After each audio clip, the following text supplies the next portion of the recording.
Do as I say, not as I do.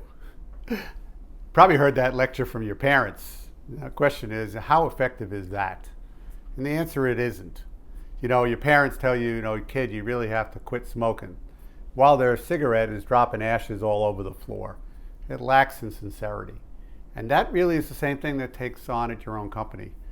I know from being a young family member in the business that there's a double standard. And really it's unfair in many ways, but it's the reality. So what I mean by that is, if I drove a truck and I put a tiny, tiny little scratch on it, I would never hear the end of it. But you, somebody else not related in here, could wrap it around a telephone pole, damage it, and you would get, you know what, don't do that again. It's not really fair, but it is the nature of it. Once we become an owner or manager, we have to demonstrate by what we do, not by what we say. By saying alone is not going to carry the day.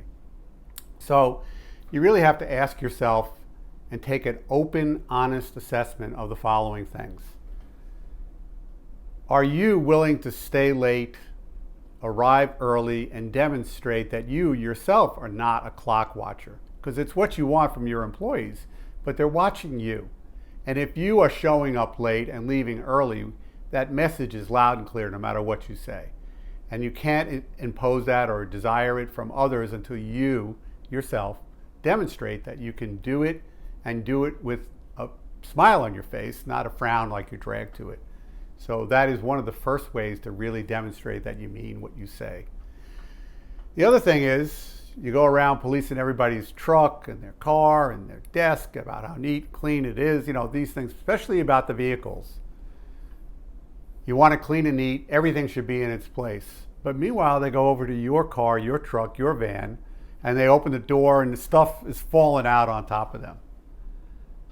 And you say, do as I say, not as I do, but they will not follow that example. So you yourself have to get your own car, your own vehicle, your own van, your own truck neat and clean if you ever hope for the others to follow along. You have to demonstrate what that means. The reality is, I was not neat and clean when I first started because I was in too much of a rush.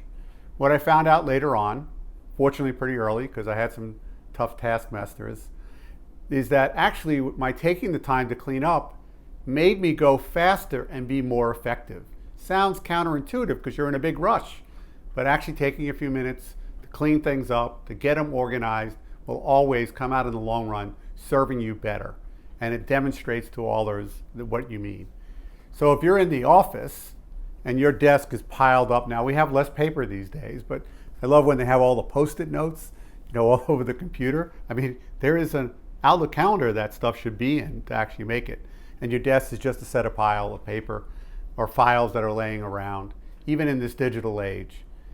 I hate that expression there's usually somebody has a sign that says a cluttered desk is a sign of an intelligent mind or some goofy thing like that. No, it isn't. It's a sign that you're a pig. And it's telling me that I should be able to be a pig just like you. You cannot be orderly. You can't find the stuff that you need. And even if it's not in the physical sense, if your files are a mess, that's still the same as being disorganized, and that is going to hurt your organization. And so you have to clean up your act for others to follow along in that same thing. How you are dressed. Now, we all like to be comfortable, so blue jeans, ripped shirt, t-shirt, gut hanging out. That doesn't just demonstrate professionalism. It doesn't demonstrate what's clean and neat.